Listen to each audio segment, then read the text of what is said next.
Hello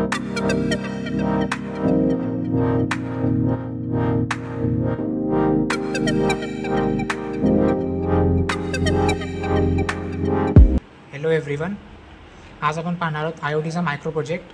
हा micro project आहे IR flame sensor for fire detection system.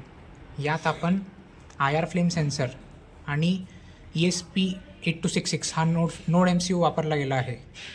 या node MCUमध्ये wifi inbuilt असते आणि ही कनेक्शन सिस्टीम आम्ही ब्लिंक ॲप थ्रू कनेक्ट केलेली आहे.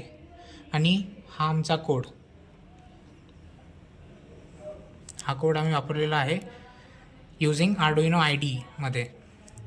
हा कोड आम्ही सेव्ह आणि कंपाईल करून या ESP नोड्स MCU मध्ये आम्ही स्टोअर केलेला आहे. आता आम्ही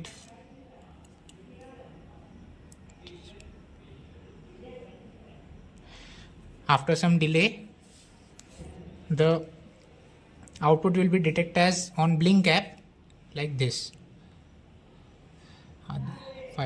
Fire detected alert. याचे वेरियस काही ॲप्लिकेशन्स आहेत. यात आपण होम ऑटोमेशनमध्ये याचं ॲप्लिकेशन वापरू शकतो. थँक्यू.